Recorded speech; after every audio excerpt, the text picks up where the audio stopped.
Previously on Funny Science Fiction. And I was just like, yeah, no big deal. And so, like, this conversation you have with people. Oh, what did you do today? Oh, I just got hung from the ceiling.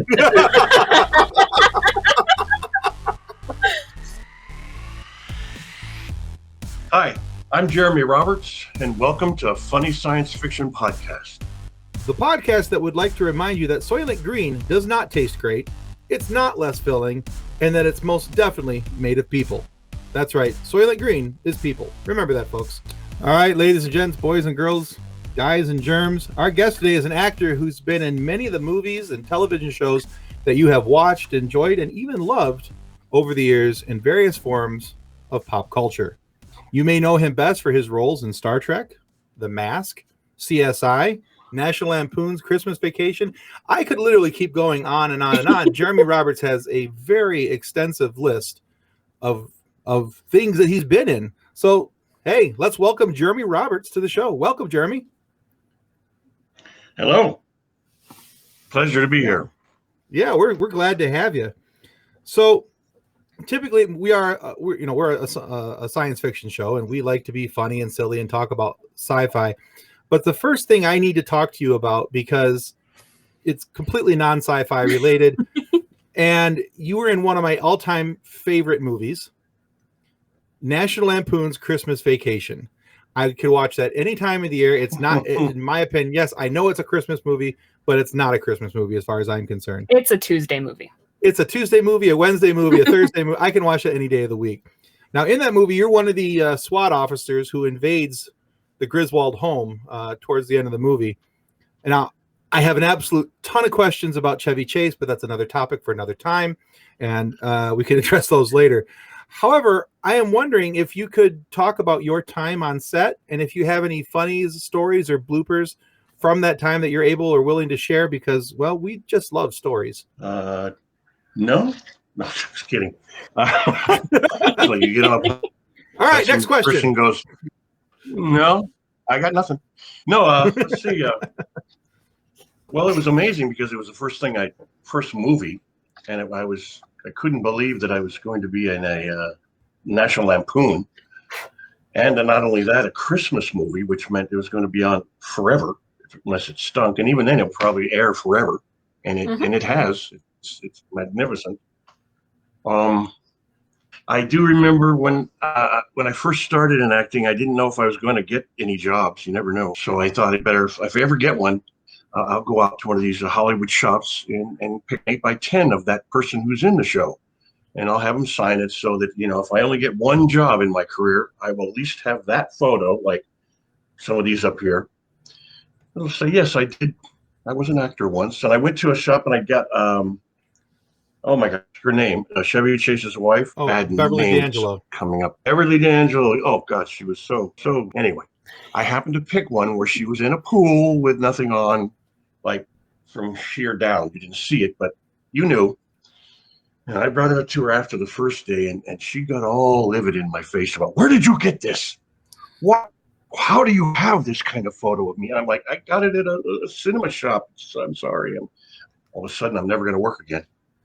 But she signed it, so that was nice. That was not a good start. I had a problem during it when all the group of us, all the SWAT team had come into the place. All of a sudden, there's one of the extras. He was a stunt man. I don't know what he had with. I don't know what he was, but he during the shot, he kept popping my head, and I can't, break character and slug him. So after every take, I'm trying to turn around and talk to who the heck. He kept doing it. Till finally, we ended up outside at the end with a group around it, and he's coming at me. He's like 5'5". I don't know how he was a stuntman, but yeah. Anyway, it doesn't matter. He was going to fight. I'm going, this is my first movie, and I'm going to be in a fisticuffs with a stuntman. I ended up diffusing the whole situation and making jokes and laughing about it because I just didn't want to, pound a smaller person. I'm not that kind of person, but he kept doing this to him. Like, what are you doing? What was the point of this? You're interrupting a multi-million-dollar movie with, anyway. That was one of the 2 instances that I remember. There is a Chevy Chase thing but I got to be friends, oddly enough, with Chevy Chase because I'd heard, he's hard to work with, but somehow we were talking, and he ends up being a fan of that golf game you play, Xbox or whatever it was back then. Mm-hmm. And he invited me into his trailer, and I'm going, oh my God, Saturday Night Live! I can't believe I'm in here playing a little golf game with the star. This is just a dream, Oh, he's making it easy on me. I'm laughing, and I'm going, gosh, I'm making the funniest guy I've ever, in Saturday Night Live. I'm making him laugh. This is incredible. And I said, the part I don't know what made me think this, but when I come in, the line, when I burst in with my SWAT team, the line is freeze, and then everybody there freeze, except us. But, his family was it. That's the line, freeze. And I said, isn't that funny? I was just joking. I didn't think it, If when I run in and I yell freeze, all the SWAT team members that are coming down the banisters and everything, they all, freeze. And then I yell, not you, them. And he laughs and he goes, that's good. And that's about all I thought of it. Then we finish the lunch and go outside. And we're going to be shooting this. And he decides to tell Jeremiah Chechik was the director. Decided to tell him my idea. And I went, oh, I'm never going to work again. He says, what is it? We showed him. He said, yeah, okay, but I don't think it's funny. And Chevy goes, no, it's funny. It's funny, and it's in. And I went, I won't ever work for this director again. Because he turned and this was your idea. Good, okay. And I put it in. I couldn't believe it. I added a line or so. But I never did work for him again. I don't know if that was the reason. It was nice of him to let me give an idea. You don't normally come into a show and start rewriting. Who was it? Somebody big wrote that too. A famous writer of the 80s. I can't remember. Anyway. I'd have to look that up. I don't remember right off the top of my head. It's been so long since I've seen He did all those 80s favorites, like Breakfast Club and Christopher Columbus. Or did he? I want to say it was Columbus, but I'm not sure. Discover America. I don't remember. John Hughes. Yeah. So yeah, Hughes. Oh, that's it. It was a Hughes. Yeah, John Hughes wrote the screenplay. Planes, Trains. Yeah. Yeah, I had to look it up. I also got to change a line of Neil Simon. That's something else. It's nothing Star Trek related. I did a Marrying Man with Armand Asante, and I made a suggestion there about a line, and it got in. They brought in Neil Simon from his bungalow. I couldn't believe it. Neil Simon came in, and the director says he's got an idea for a ch-, and they said, do it. I did it. The line was accepted, and Neil Simon, it's better. And he walked away, and I went, oh, God, I wrote Neil Simon. Now I'm a writer. I can put actor, father, writer. Hey, those are some big titles. They like me. They really, really like me. Yeah. So looking through your IMDb, you've got over 200 co-star and guest roles over the span of your career.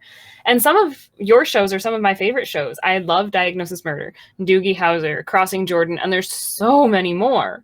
But Doogie. Yes, Doogie Howser. I love that show. But like Tim had said, being a sci-fi show, we're definitely more interested in your work in like the Star Trek universe. We had the pleasure earlier this year of interviewing Robin Curtis, who was Lieutenant Saavik in Star Trek 3 and 4. And she shared some of her experiences working with William Shatner and Leonard Nimoy. And you were in Star Trek 6, The Undiscovered Country, with both of those men. So how was your experience working with them?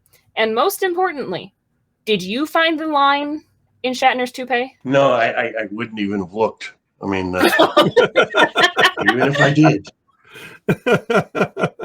what's that?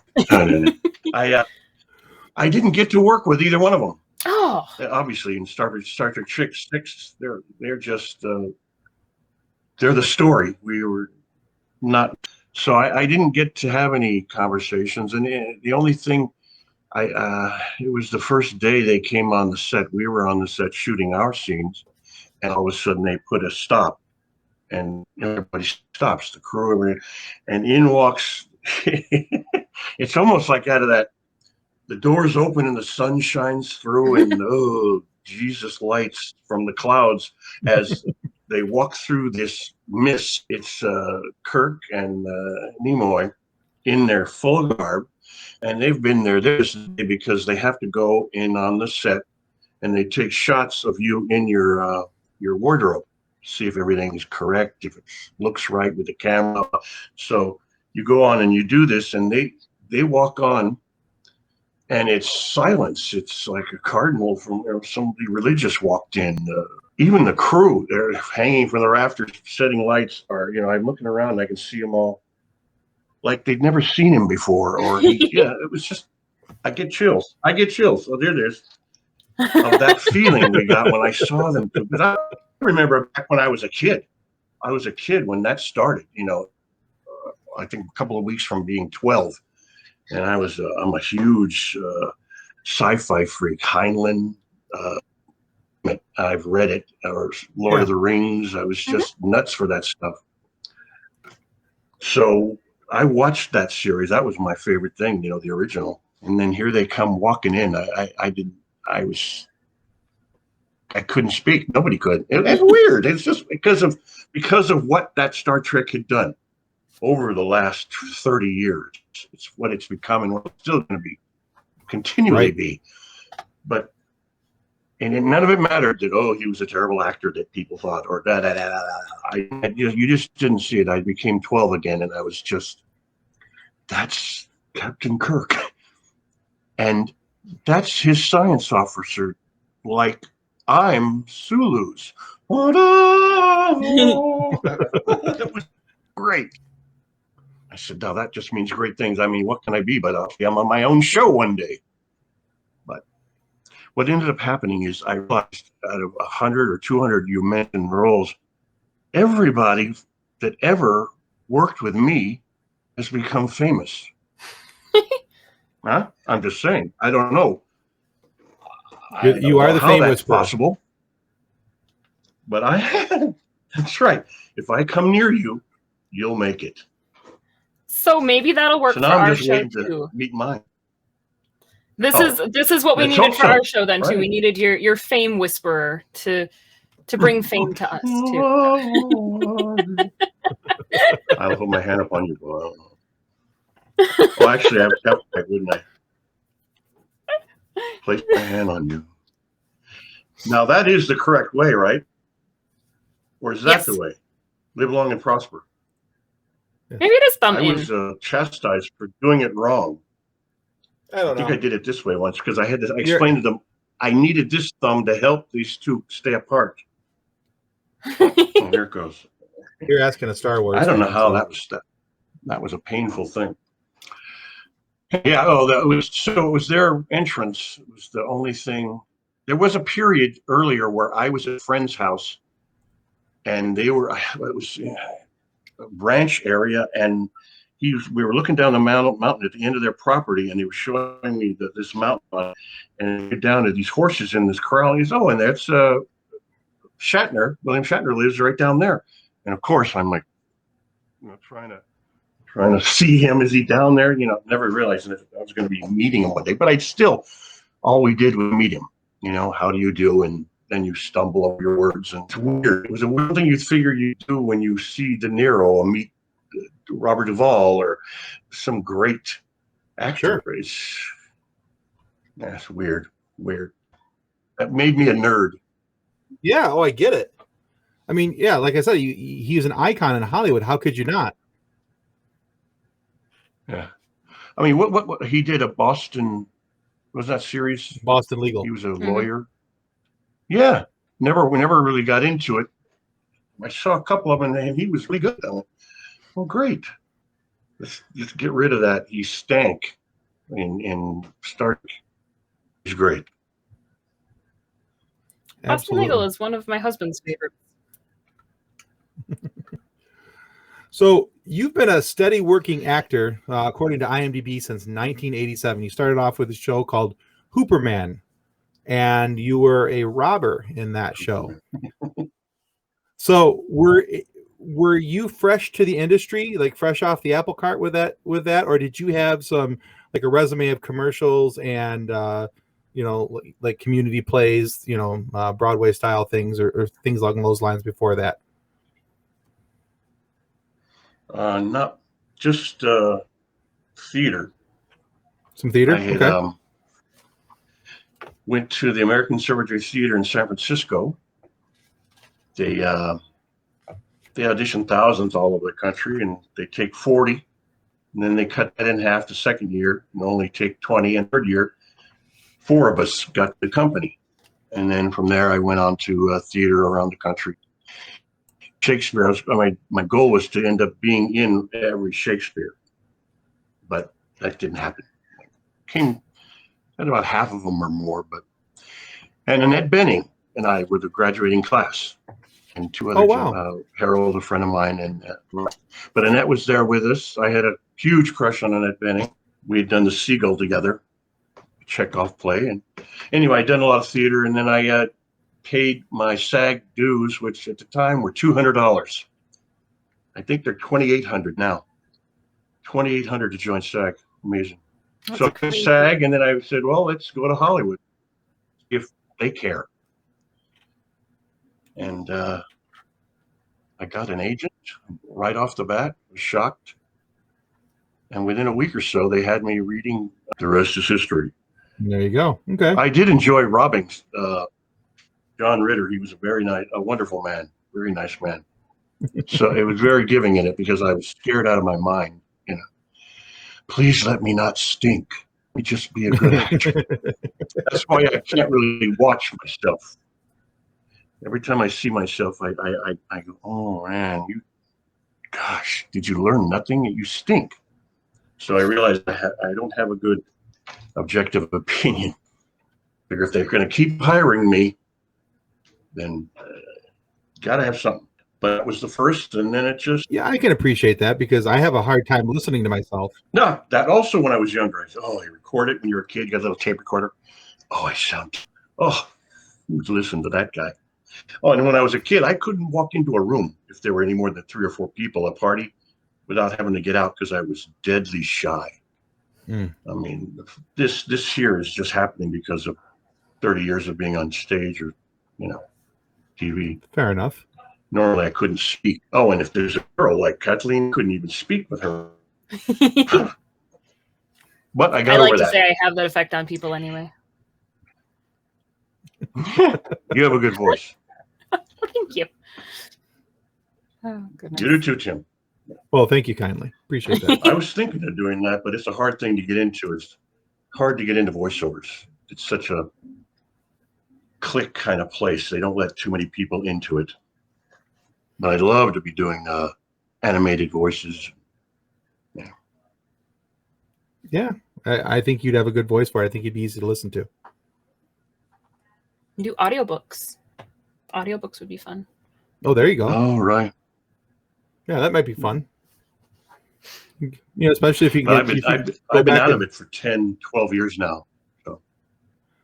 Yeah, but if you could go back and read some of the maybe, try and get into reading some of the old sci-fi classics that you read years ago, that might be kind of fun. Go back and add voices to, characters in Lord of the Rings. How cool would that be?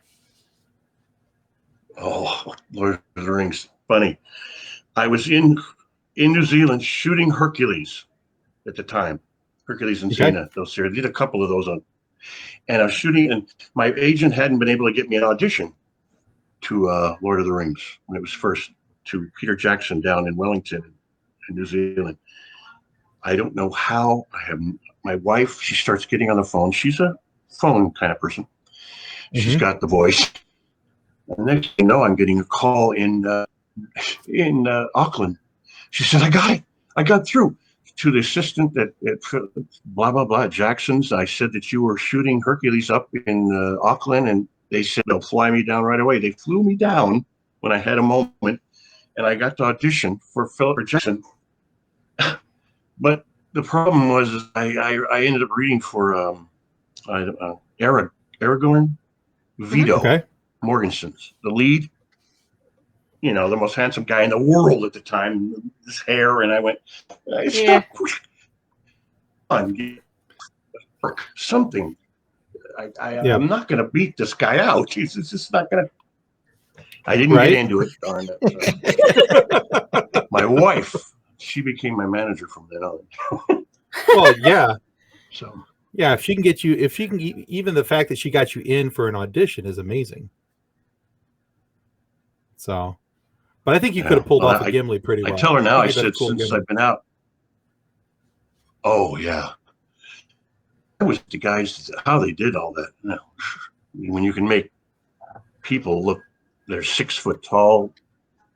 It was amazing. Yeah. CGI, incredible. Mm-hmm. So we've talked a little bit. That was a bummer story. I didn't get in. It's okay. You got to audition, and still a cool story. Who else gets to say I lost a role to Viggo Mortensen? Right? That's a pretty cool story. There might have been others that lost it too, but well, maybe. But your story's cooler. My wife is always saying stuff. I don't understand what was your agent thinking.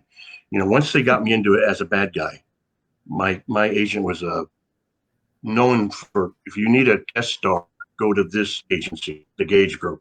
They have everyone who's anyone.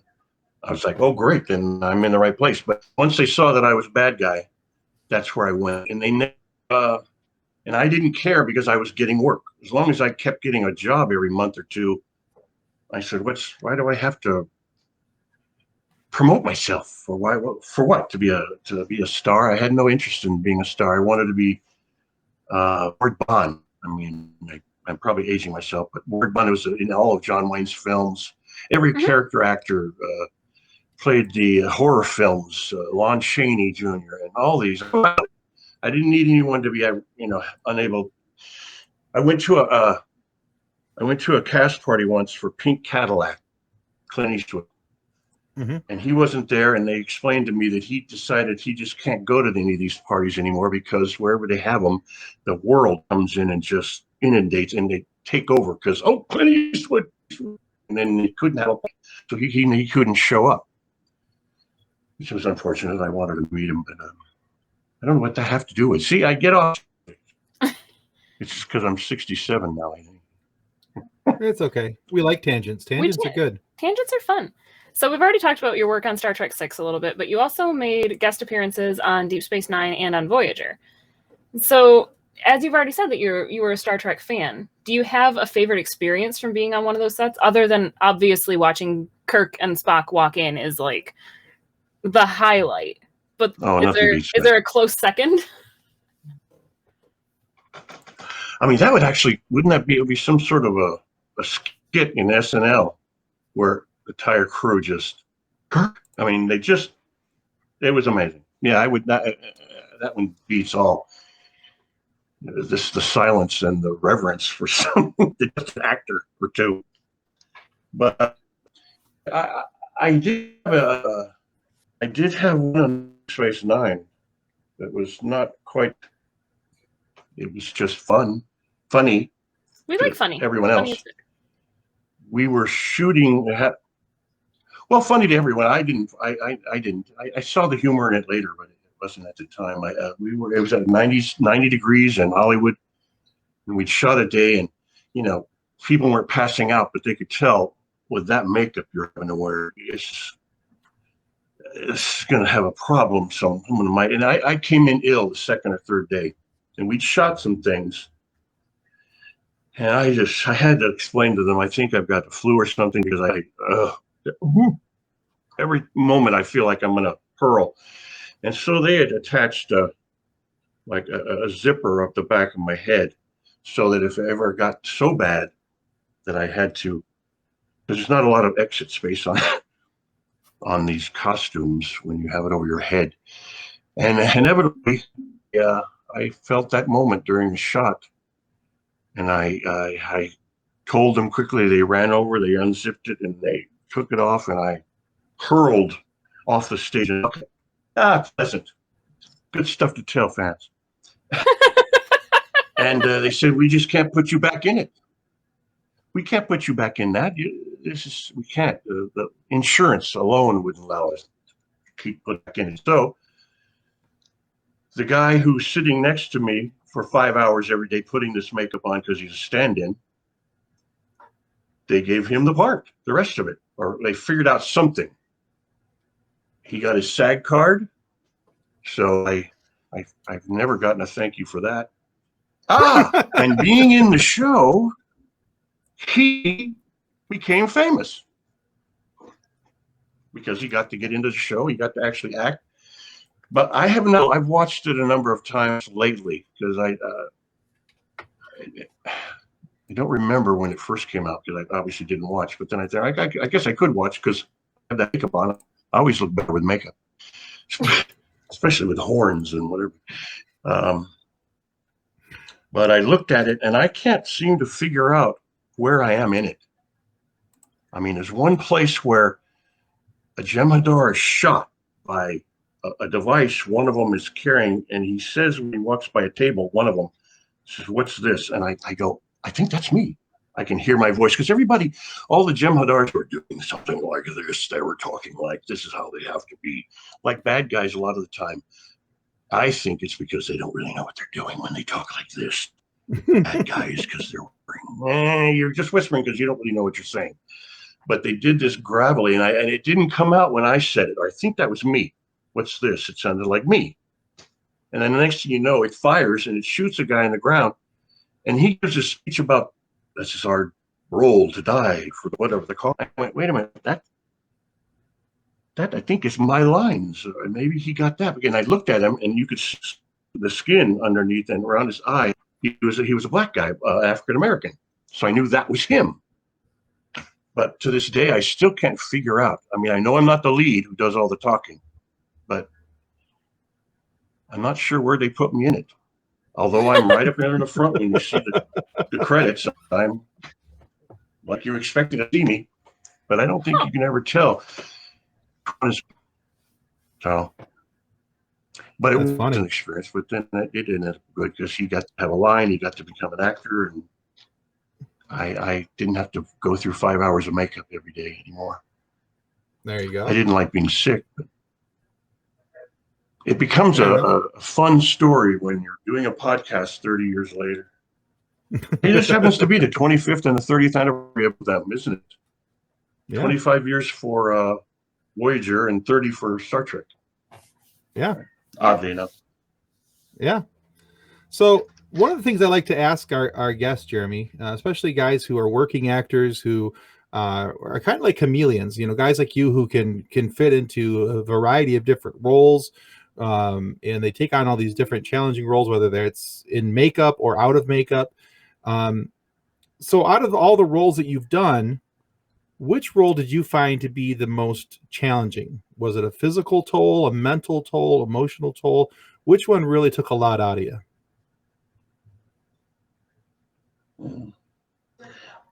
Well, with these parts I have, I hate to, it's no, okay, what's the saying? There's no small parts, only small actors. Mm-hmm. It's like there are no small parts, only small publicity agents. Really, they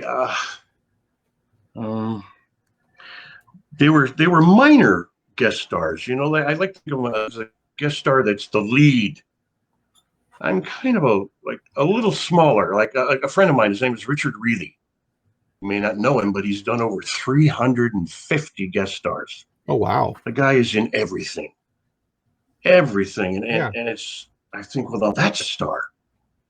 That's somebody that this is not big enough for me that it's going to affect me. Like I had friends that did The Accused. I think it was a Jodie Foster about a rape scene in a bar.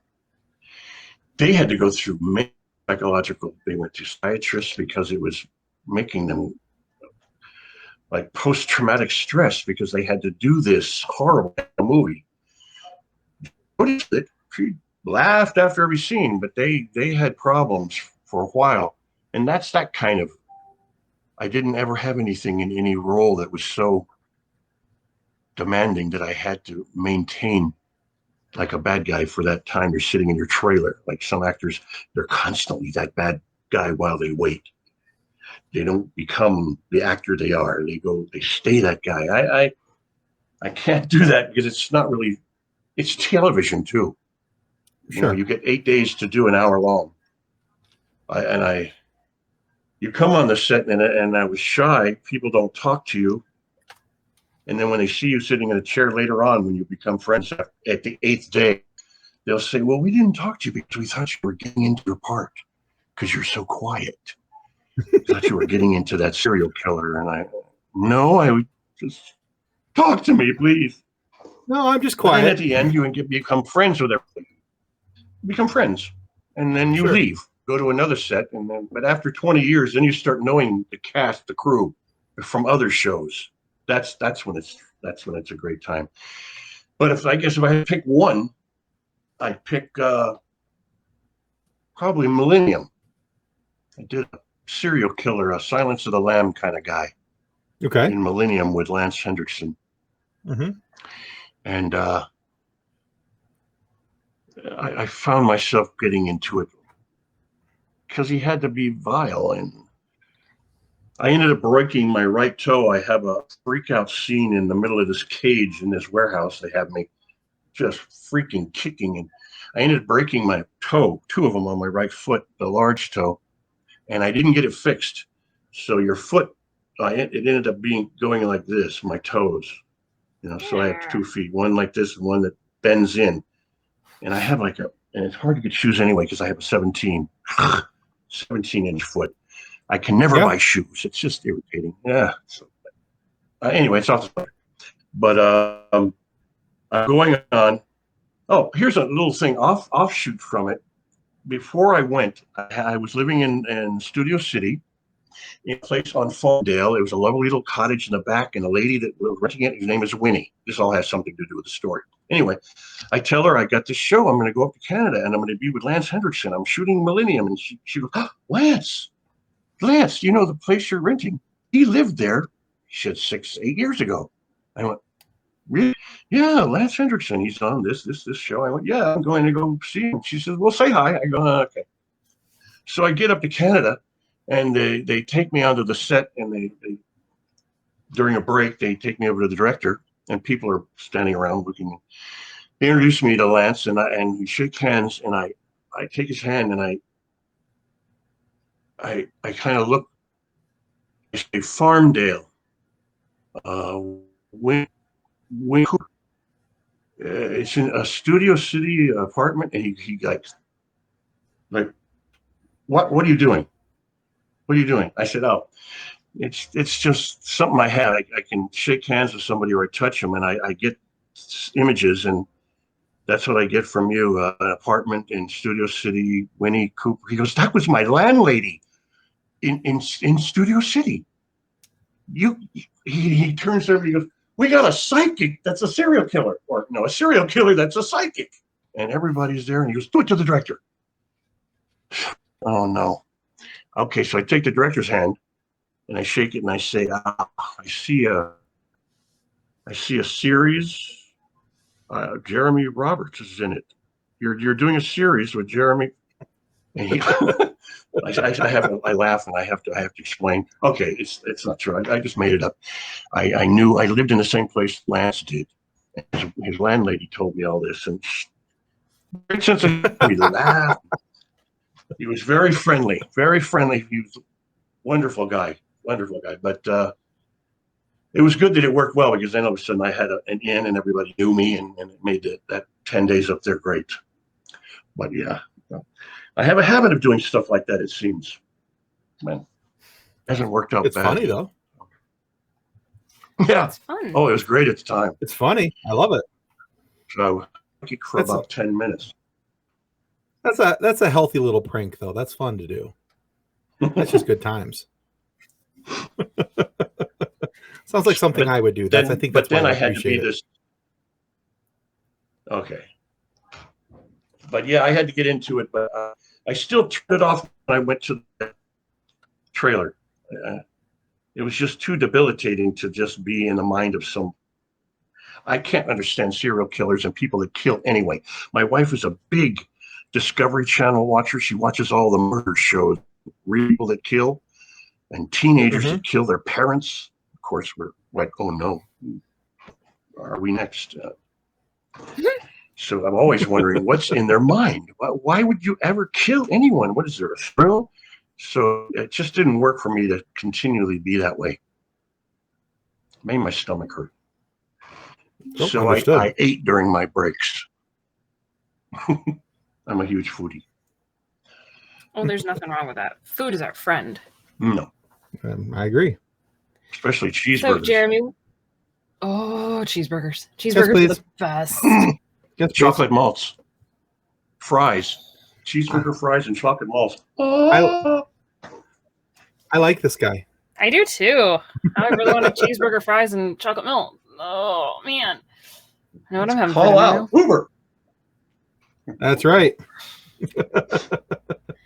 All right. So, Jeremy, we've really enjoyed talking to you, but I have one final question.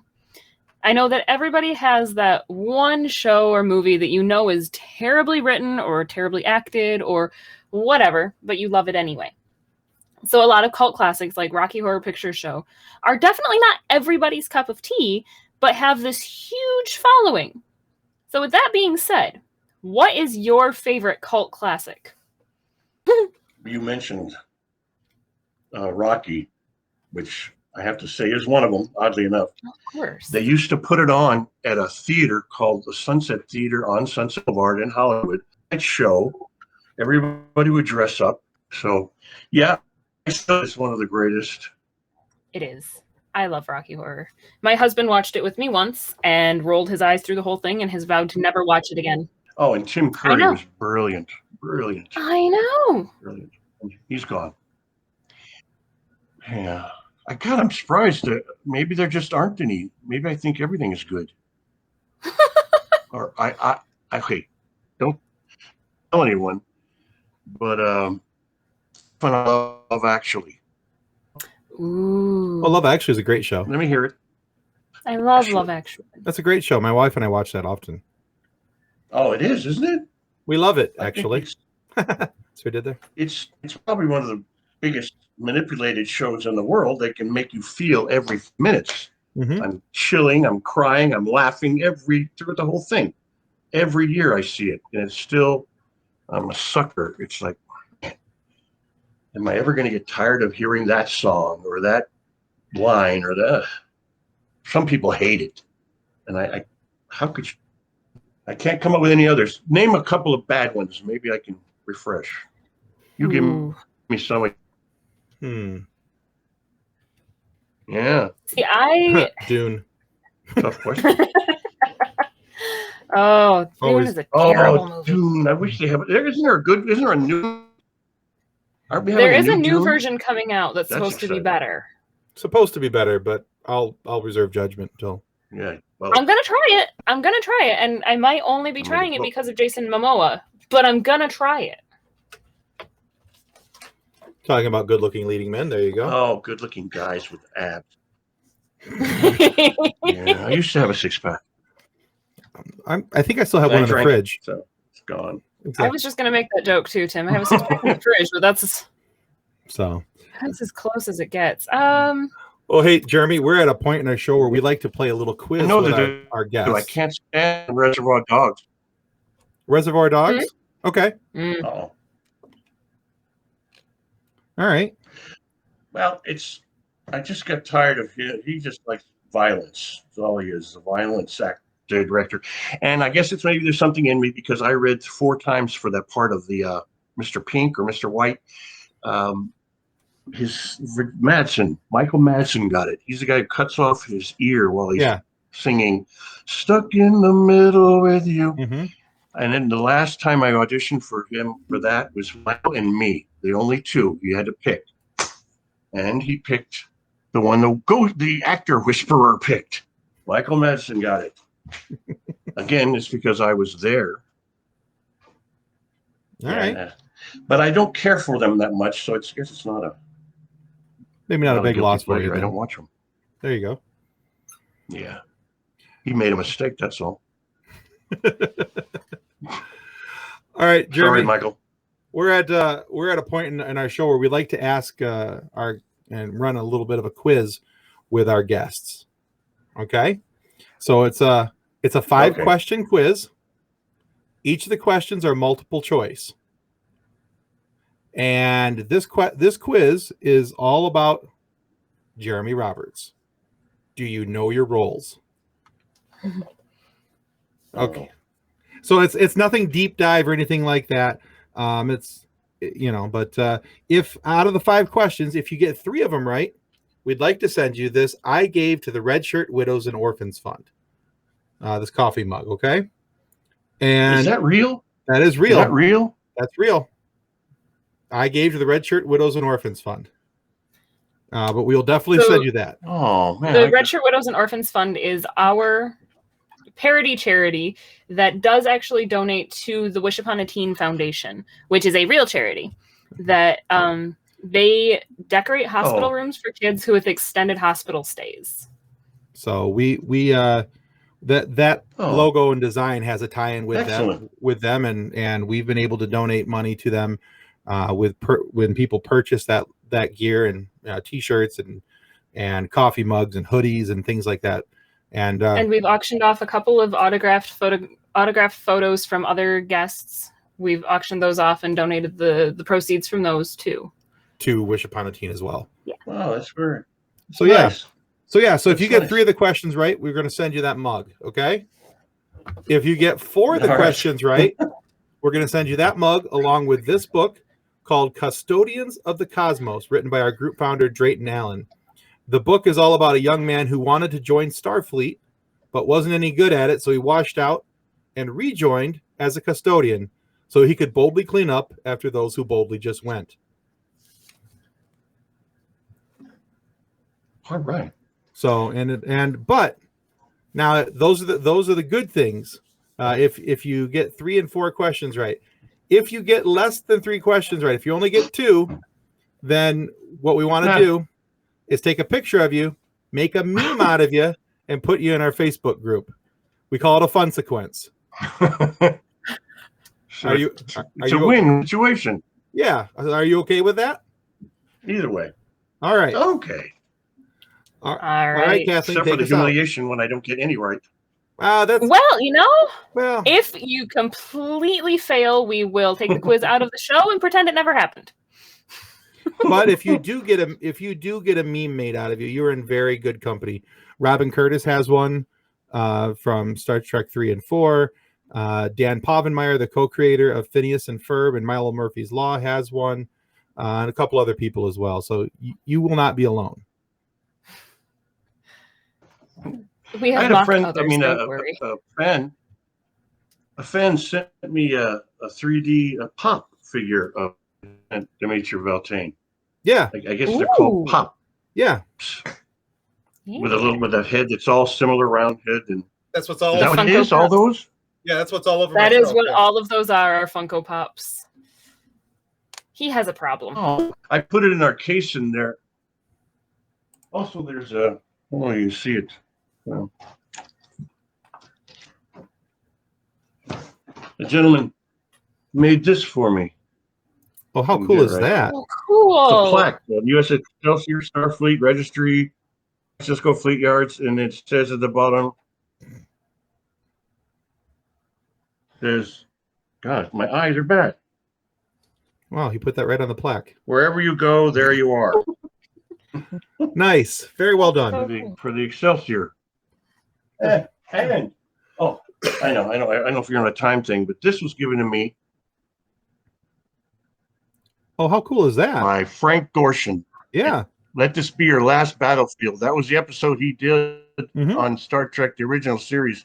The one with the black and white face. Yeah. He played Bell or Bell.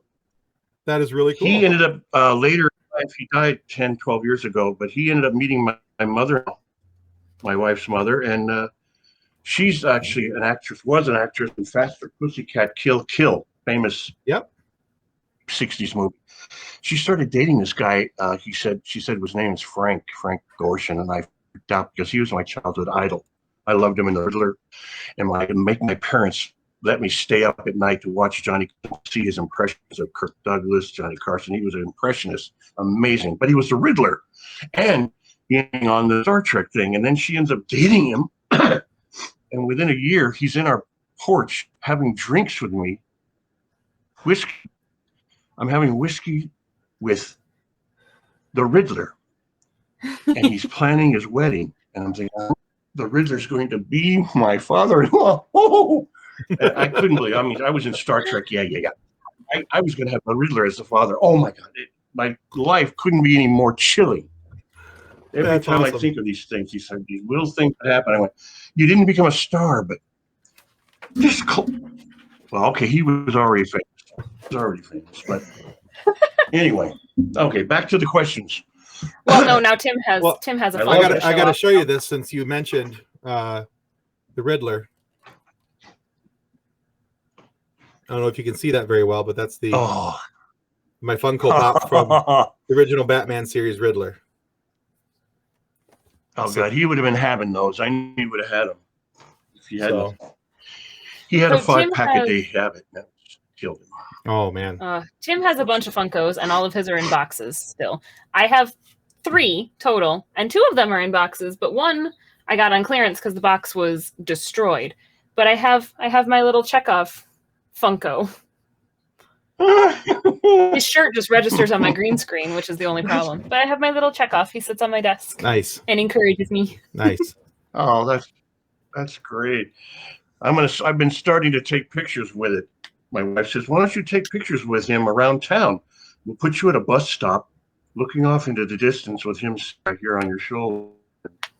We'll just put that on the fan page. Oh, that's funny. Places you go with your pop." That's funny. I love it. I guess somebody sent me, says that I have an action figure out there. Lieutenant Dimitri Valtane has an action figure.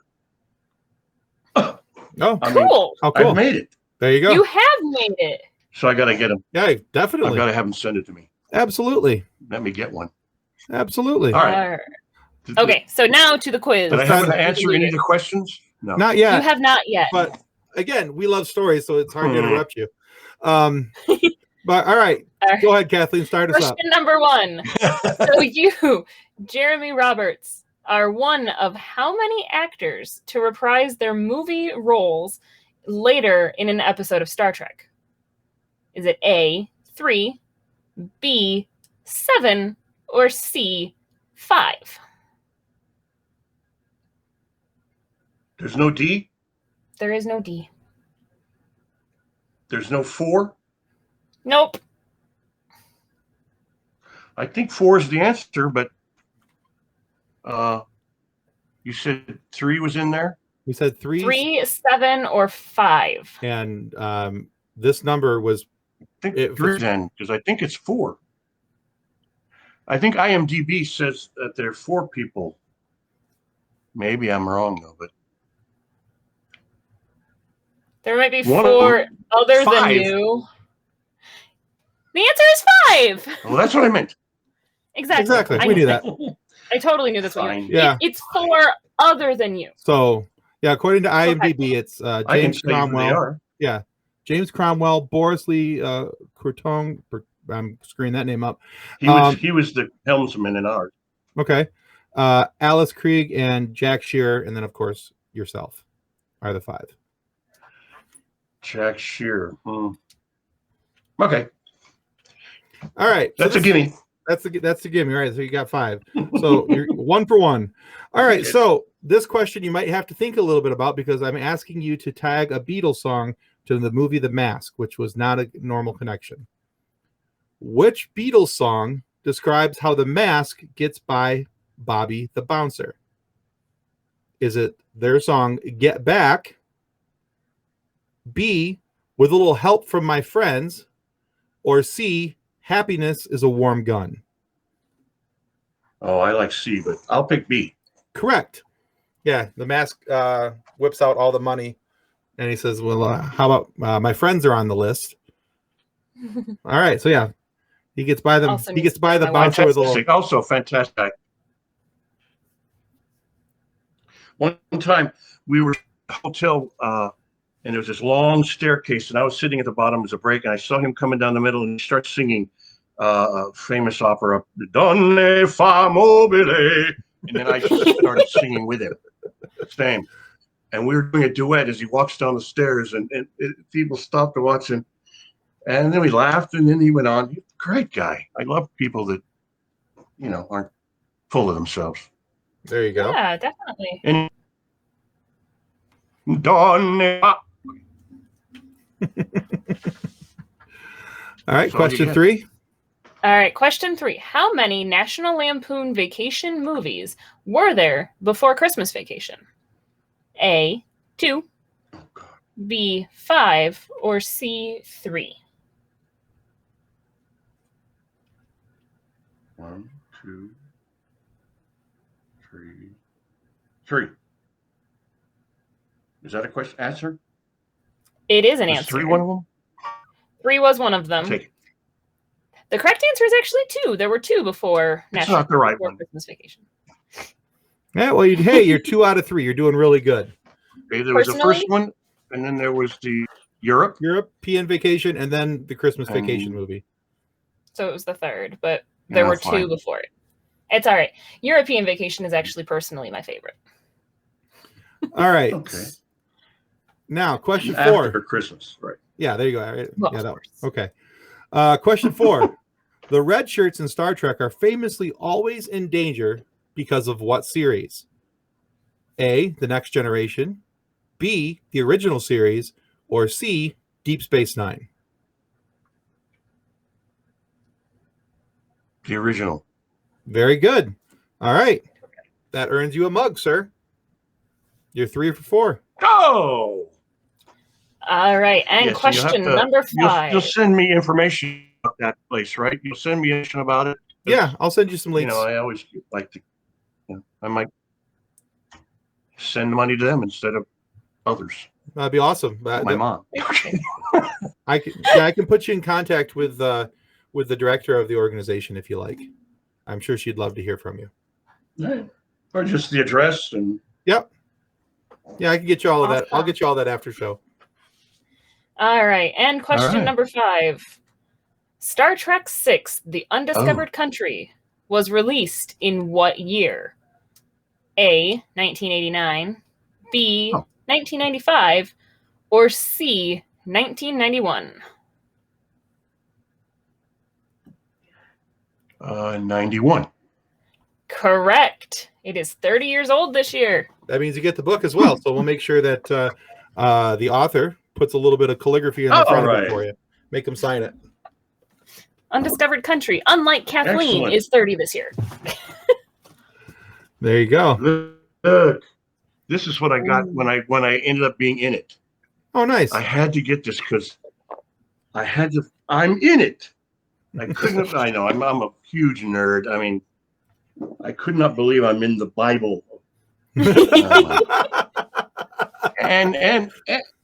with the podcasts, and I had never done anything like this before, or Zoom or podcast or interviews. I just didn't. I was working. I retired 12 years ago, and I went back to Alabama to take care of my mother and father, who unfortunately after 5 years passed away, and we moved back to California. And I was about to start to go back into the business, and the pandemic hit.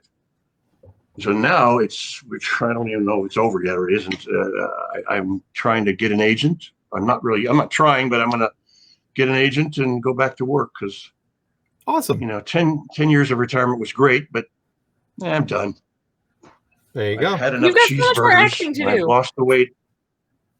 There is much more. And there's so many things on now. I mean, because there's all these extra Hulu, Netflix, Peacock, zippity-doo.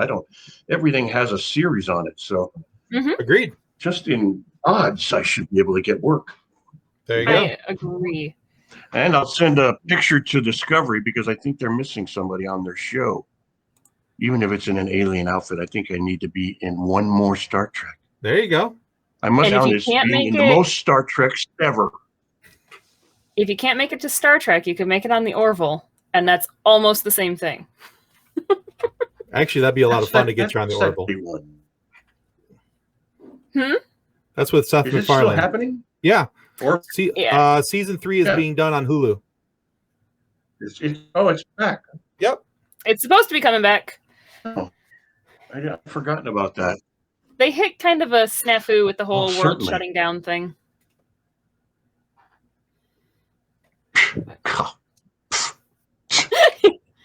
I know. That's How dare this pandemic interrupt our entertainment? Don't they know Hollywood? Gosh. You know, Jeremy, we have enjoyed having you so much on the show. Can you please let our listeners know where they can find out more about you, your work, and you can put a plug in for whatever else you've got going on, or even just talk to the people listening with the hire me and why they should hire you. Yeah, all we got to do is send them a picture, I'm sure. Of course, I could just go to the office and touch one of them. There you go. Then I'd be famous. No, they'd be famous. Dang. All right. Just go touch a mirror. I'm on Jeremy Roberts Official. No, don't touch them here. No touching. No.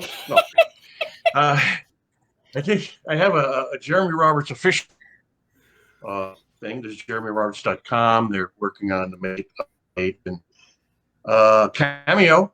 If reason you want to call a prolific guest star with magic things I say, I don't know. Having a happy, I'm learning all about this stuff. My wife knows this much, and I know. I squish her head. I know nothing.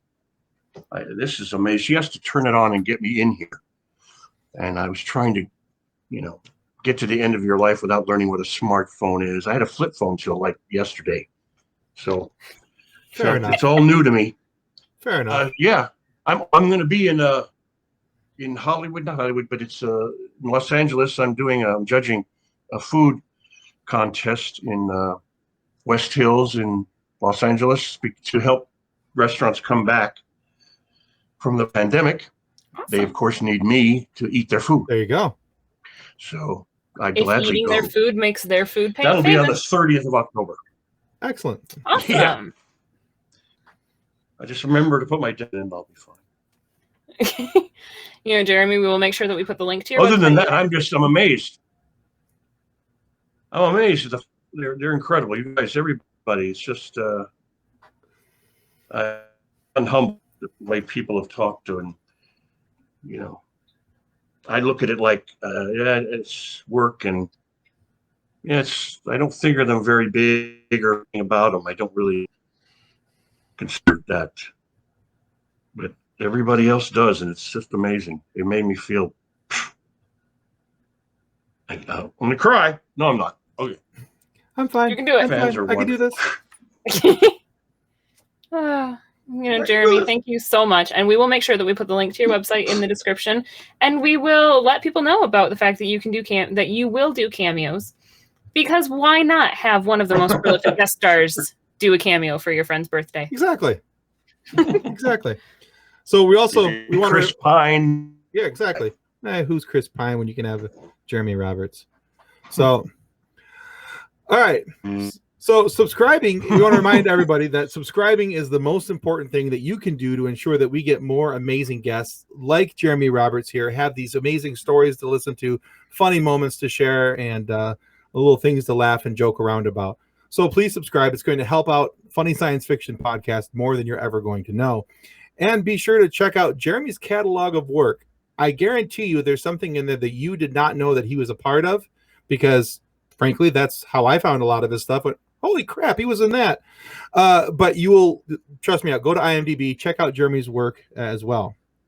However, I want to remind you too that if you're not satisfied with the content of our videos, all you have to do is submit to our complaint department, the head of our complaint department, in single form. And that, of course, is Bobby the Bouncer from the Coco Bongo.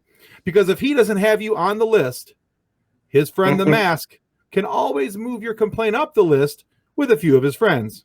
Perhaps you know them: Franklin, Grant, and Jackson. Yeah, so don't worry. Your complaint will be handled. Maybe. And thanks again, Jeremy. All right, thank you so much, Jeremy. This has been Thank just you. an absolute It was a ton of pleasure. fun. Yeah, this has been a ton of fun. I had a great time. Thank you. Pleasure All right, meeting you, goodbye, Captain everybody. Tim. Yes. Yeah. See you in the Goodbye, movie. everybody, and thanks for watching. Yes. Live long. Live long and prosper. Our show is brought to you by our charity sponsor, the Red Shirt Widows and Orphans Fund, which supports the real Wish Upon a Teen Foundation that helps out sick kids when they need it most. And just imagine the comfort you'll give Red Shirt Crewman number 6.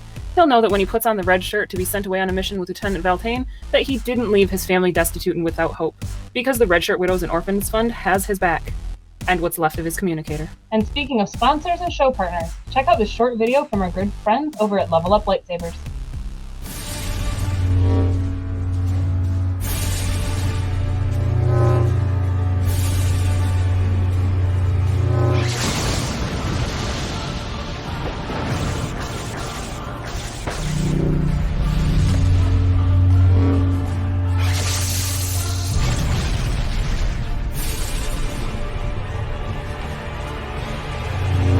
Information about Level Up Lightsabers and their online training sessions can be found in the episode description below. On behalf of the rest of the hosts of Funny Science Fiction, we'd like to thank you for listening to this episode. If you'd like to be a guest on one of our future episodes, please contact us by means of our Facebook group, Funny Science Fiction. You can find us on Twitter or Instagram using the handle @FunnySci-Fi, or you can go to DraytonAllen.com and click the Contact Me link at the bottom of the page. Thanks again. Hope you enjoyed the episode.